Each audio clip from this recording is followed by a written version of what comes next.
The Great Hall of the Galactic Council was the most impressive building in the known universe. Its walls stretched up toward a ceiling made of living crystal that changed colors with the moods of those inside. Today, the crystal glowed a cold blue. Daniel Grant noticed this as he walked toward the center platform where he would speak.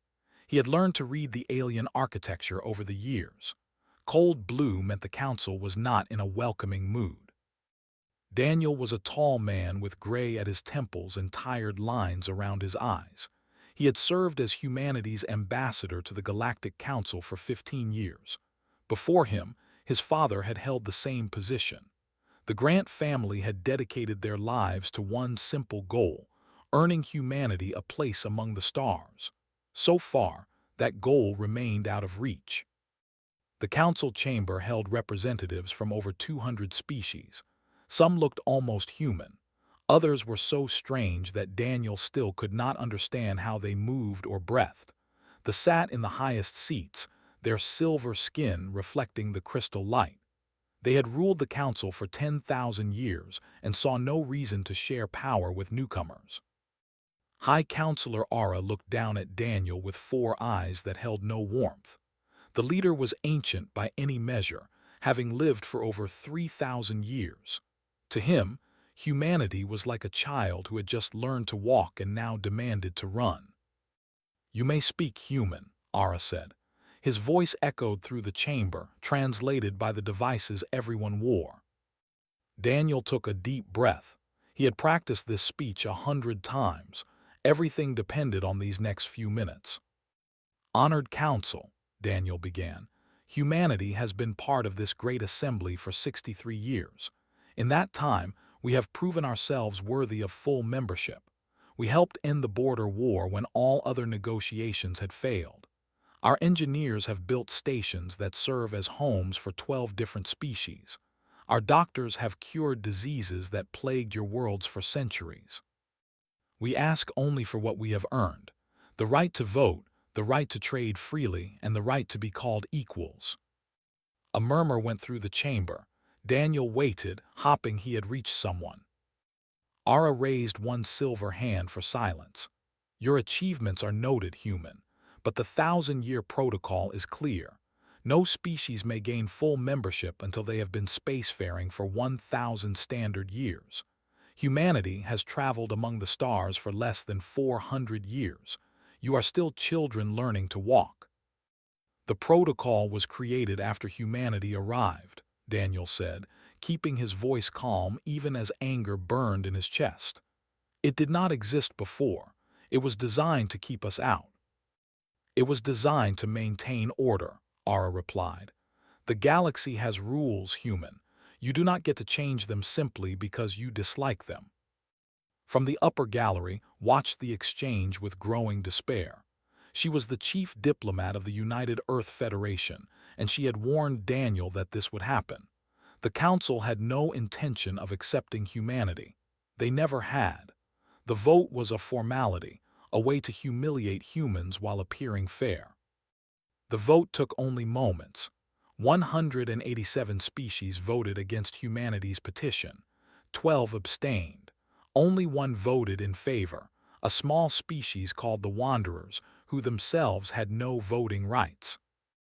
Daniel stood in the center of the chamber as the results were announced. He did not bow his head. He did not show defeat. He simply nodded once and walked out.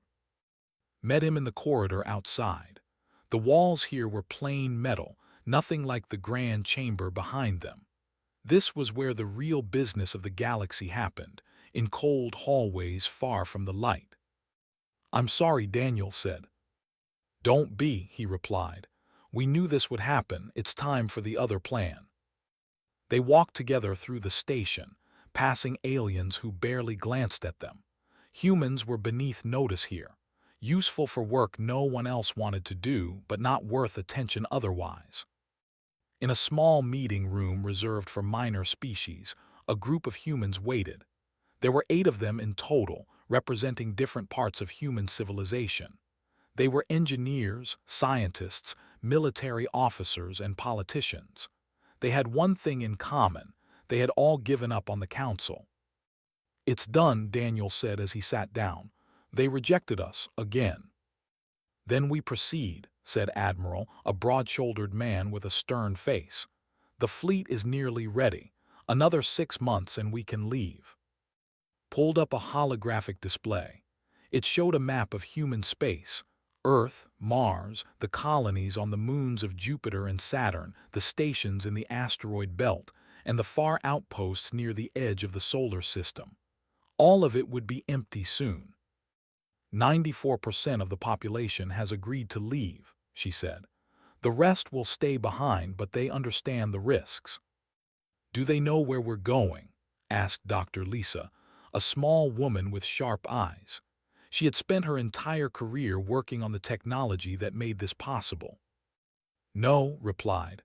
"Only this group knows the destination. We can't risk the council finding out." Daniel stared at the map for a long moment.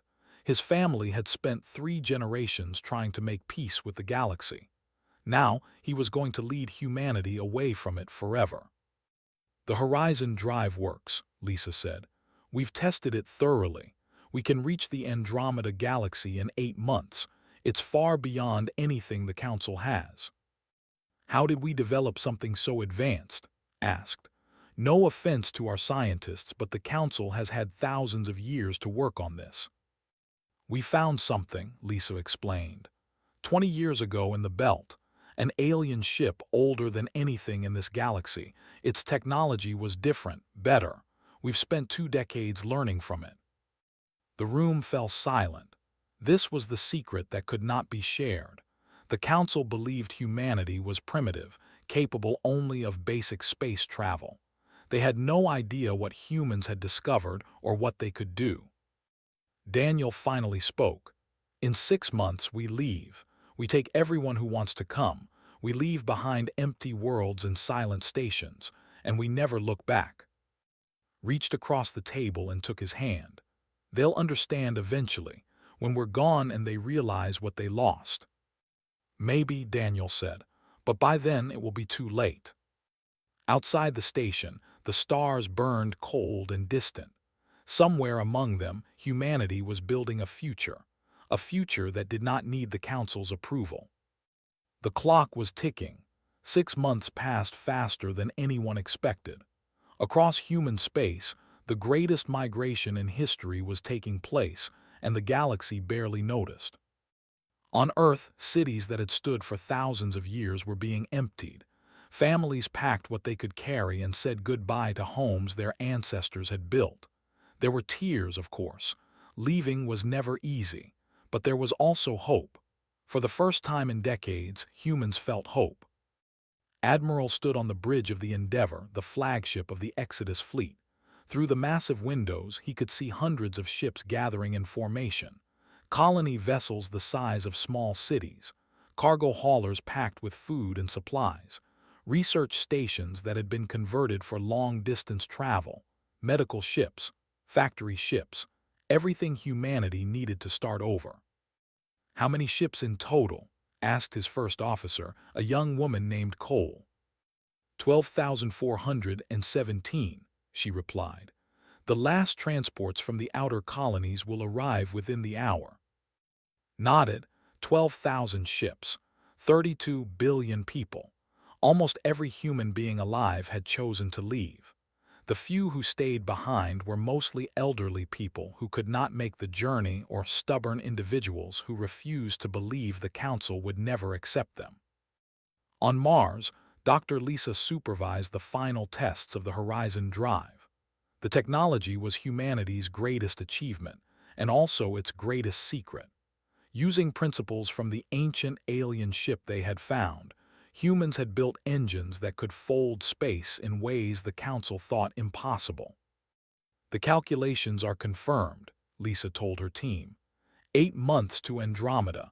We'll arrive in a system with 17 habitable planets. Her assistant, a young man named Peter, looked at the data with wonder. "The Council has been trying to develop intergalactic travel for. How did we figure it out in 20 years?" Lisa smiled. "Because we had to. Necessity is the mother of invention. The Council never needed to leave. They rule this galaxy, but we needed an escape, so we found one. Not everyone in the galaxy was blind to what was happening.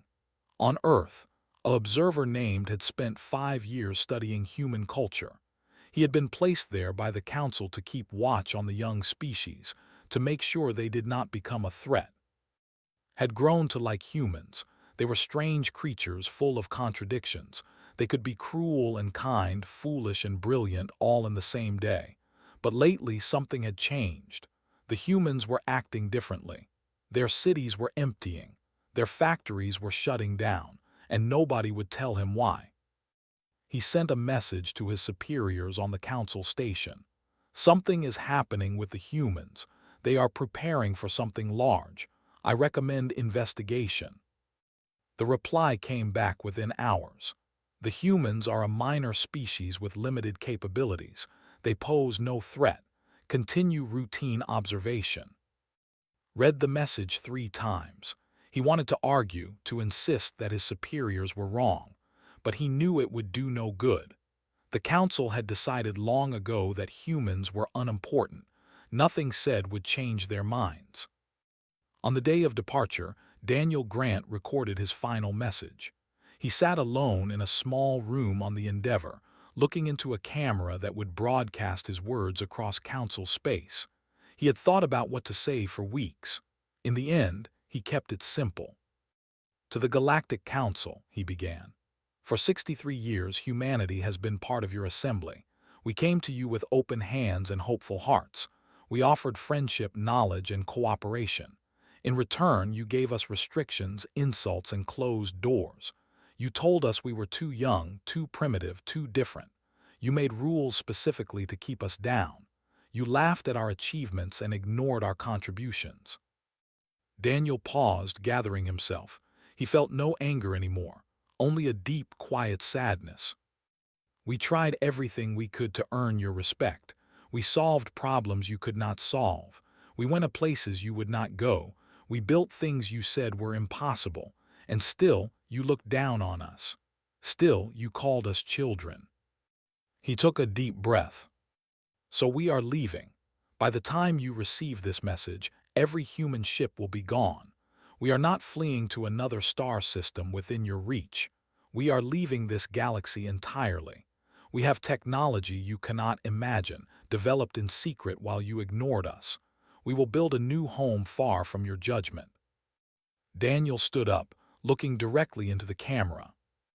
Do not try to find us. You will fail. Do not pretend to miss us. We will know it is a lie.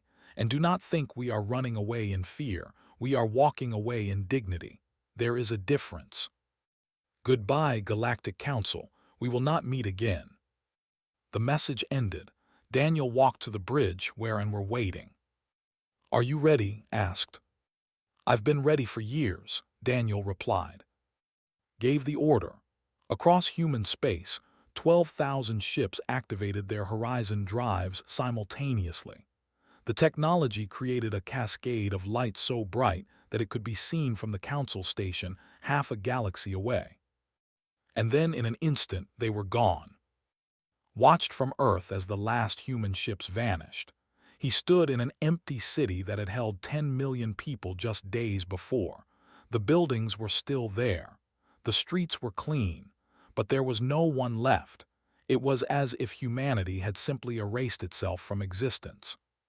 He sent one final message to the council. They are gone, all of them. They have left the galaxy. The council did not believe him at first.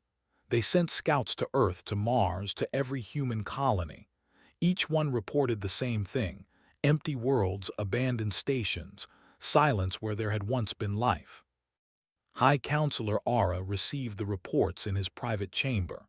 For the first time in 3,000 years, he felt something like doubt. Where did they go? He asked his advisors. Beyond the galactic rim, one replied. Our sensors tracked their departure vectors. They are heading toward Andromeda. Impossible, Ara said. That journey would take thousands of years. They would die before they arrived. Unless they have technology we do not know about, another advisor suggested quietly. Ara dismissed them all. He sat alone in the darkness, staring at the stars through his window. The humans were gone. The children had left home. He told himself it did not matter. The galaxy would continue without them. They were just one species among thousands. Their absence would change nothing. He was wrong, but he did not know that yet. 1 year after humanity disappeared, the galaxy began to fall apart. It started slowly, in ways that most species did not notice at first. A trade route that used to run smoothly now had delays. A space station that always worked perfectly now had problems. A medicine that used to be available was suddenly hard to find. Small things, easy to ignore. But small things became big things, and big things became disasters. High Counselor Ara sat in the council chamber, listening to reports that grew worse every day. The crystal ceiling had turned a dark red, reflecting the fear and anger of those below. Trade Minister with a nervous habit of touching his silver face, presented the economic numbers. Galactic trade has fallen by 43%, he said. Many routes have been abandoned completely. Why? Demanded General, the Council's military commander. We have thousands of species. How can the loss of one affect trade so badly? Inside, humans did the work no one else wanted to do. They piloted cargo ships through dangerous regions. They repaired stations in remote areas. They negotiated deals between species who refused to speak to each other. We never noticed because we never paid attention. Now that they are gone, we see how much they actually did. The medical crisis came next. A plague broke out on 7 worlds, spreading faster than doctors could contain it. The disease had been cured decades ago by human researchers who had shared their treatment freely with the galaxy. But the humans who understood the treatment were gone, and the aliens who remained could not make it work properly. Millions died, then billions. General demanded action. We must find the humans and bring them back, force them to help us. How? Ara asked. They have left the galaxy. Our fastest ships would take 10,000 years to reach Andromeda, and even if we could follow them, we have no way to make them return. Then we will figure out their technology, insisted. They were a primitive species. If they could develop intergalactic travel, surely we can as well. Scientists from across the council worked on the problem. They examined every piece of human technology left behind, every abandoned station, every empty ship that had been too damaged to make the journey. They found nothing useful. The humans had taken their secrets with them. In the council chamber, a small voice rose above the arguments. Of the Wanderers, a minor species with gray skin and large, gentle eyes asked to speak. The Wanderers had no voting rights. They were barely acknowledged by the major powers, but today no one stopped her. I knew humans, said. My people worked alongside them on the outer stations. They were kind to us when others were not. They taught us skills. They shared their food. They treated us as friends.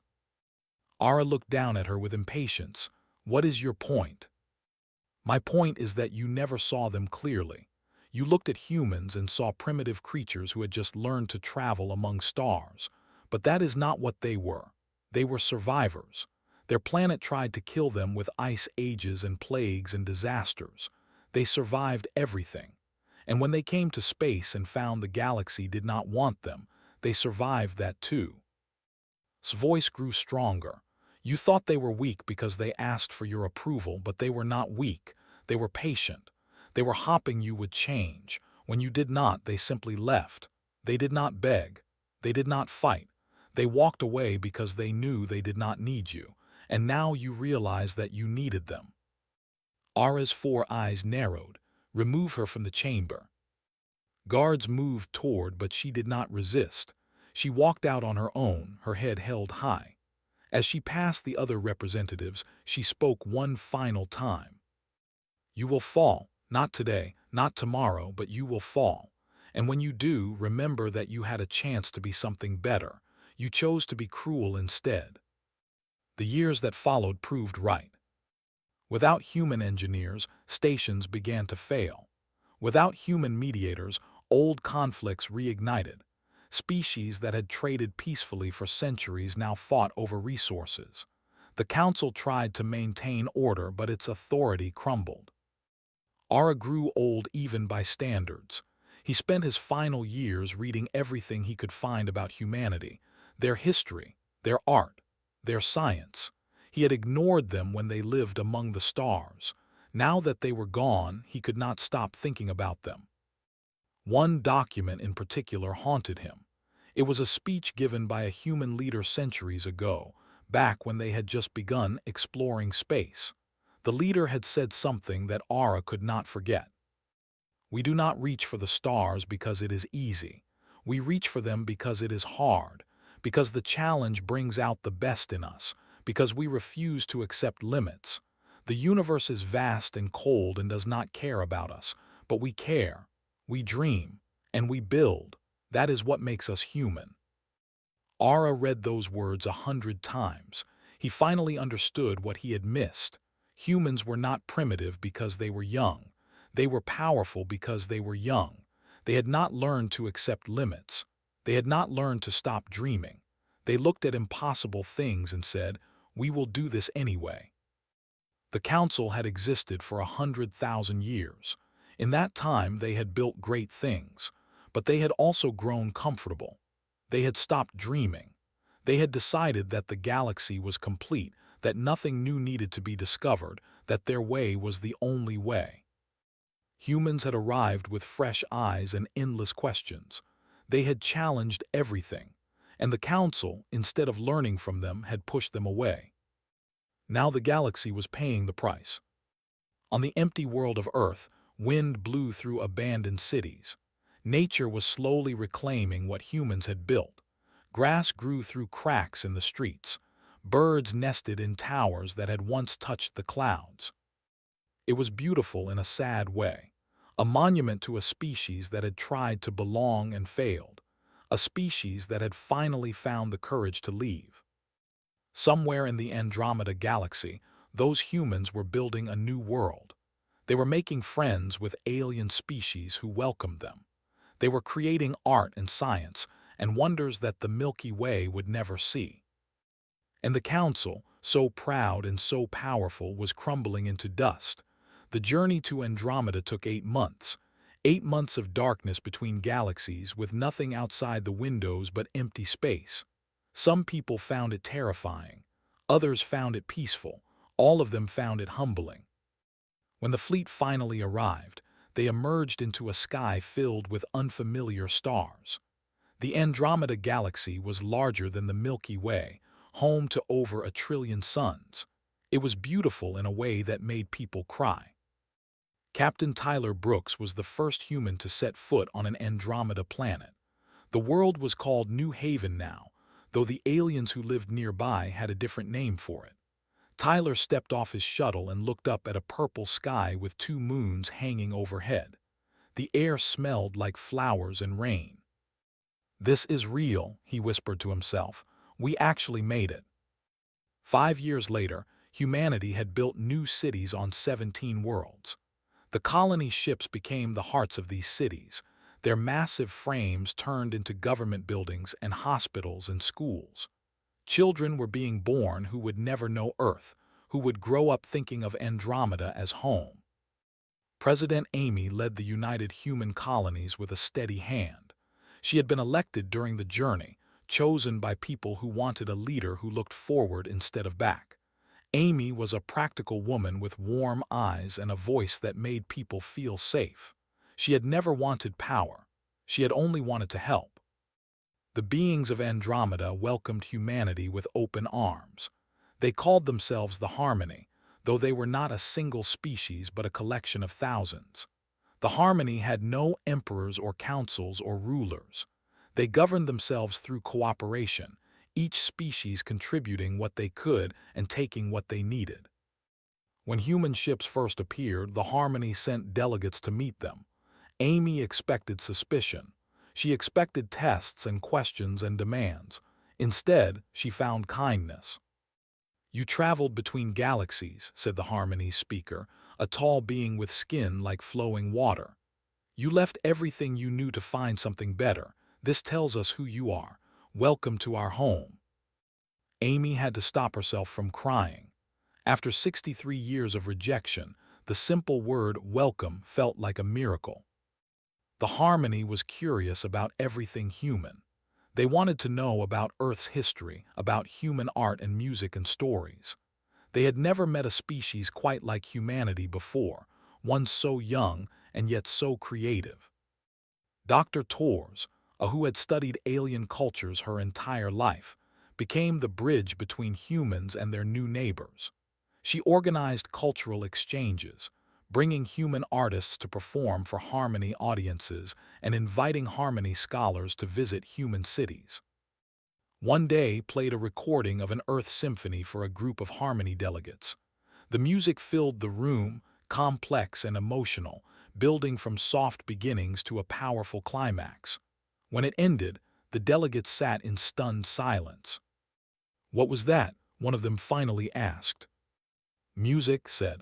"We use sounds to express feelings that words cannot capture." "We have never heard anything like this," the delegate replied. "It is as if you have found a way to share your souls." The recording spread across the Harmony worlds. Species that had never met humans became fascinated by them.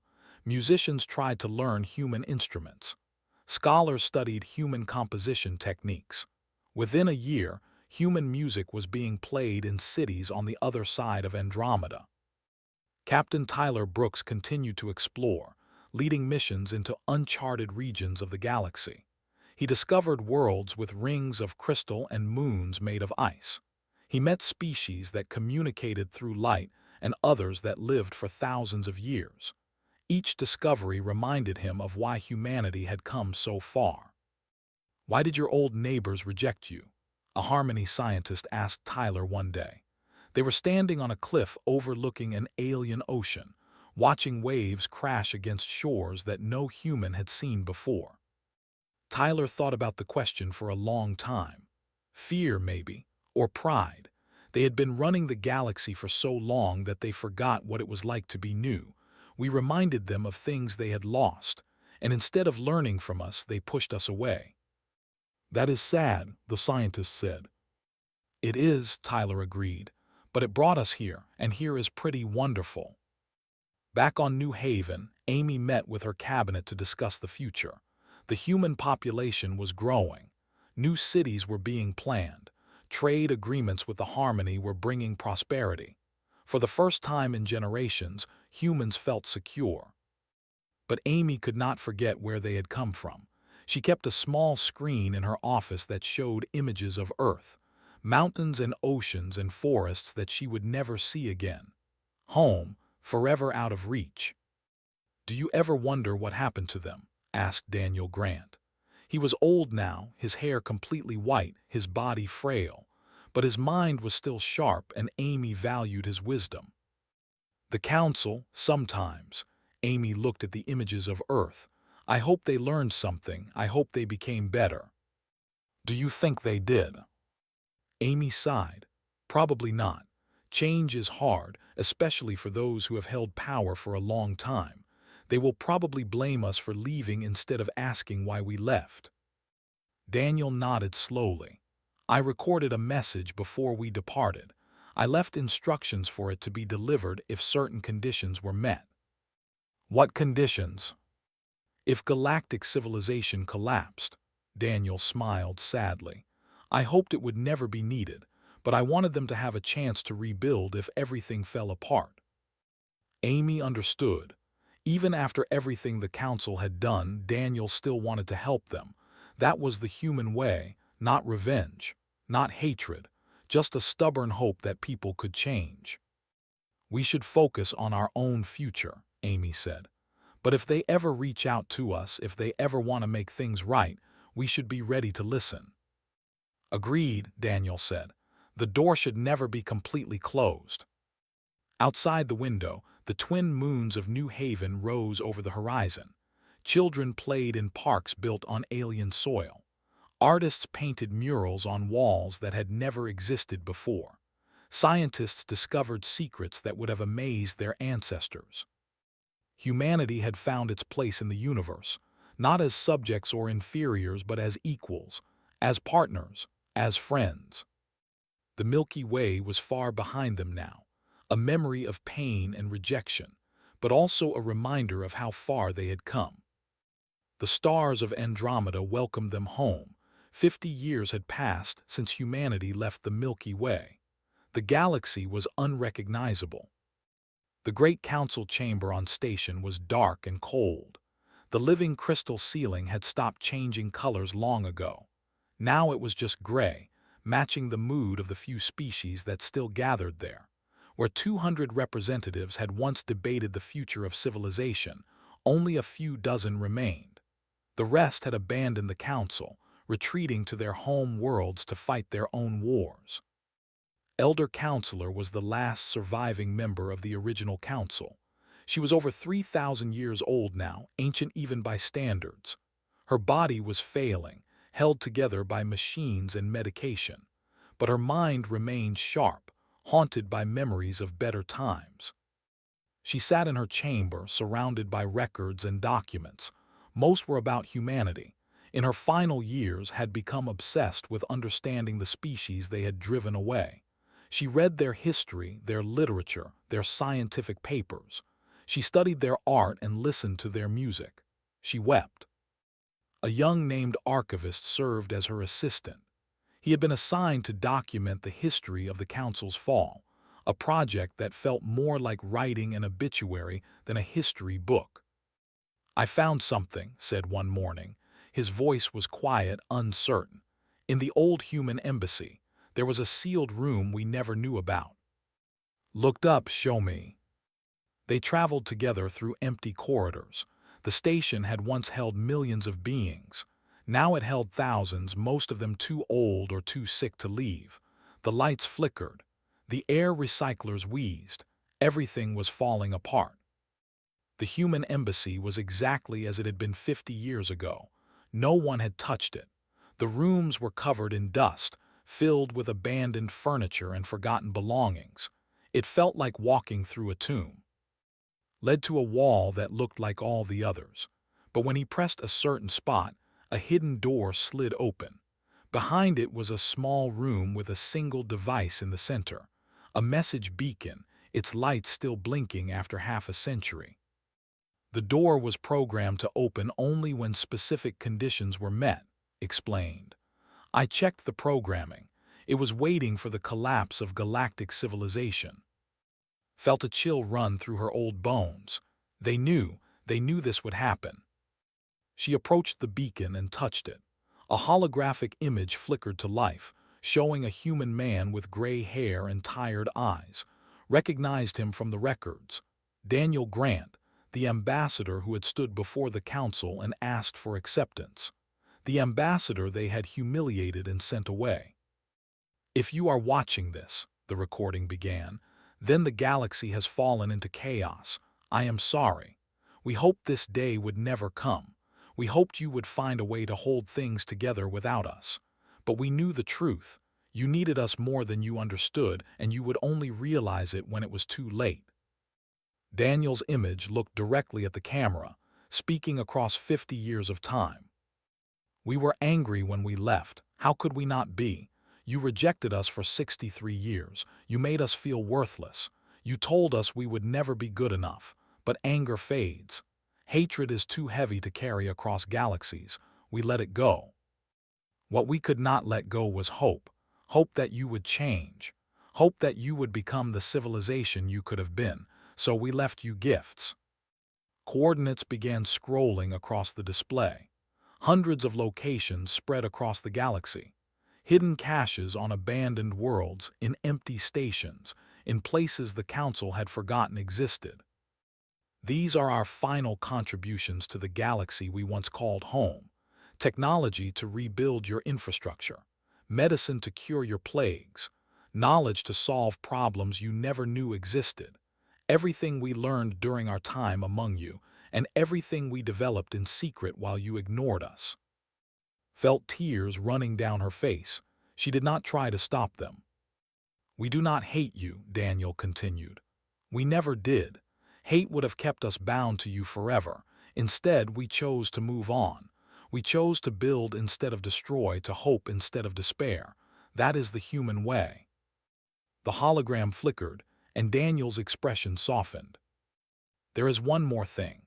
If you are ready to be neighbors instead of masters, if you are willing to treat others as equals rather than inferiors, then look to Andromeda. We will be there.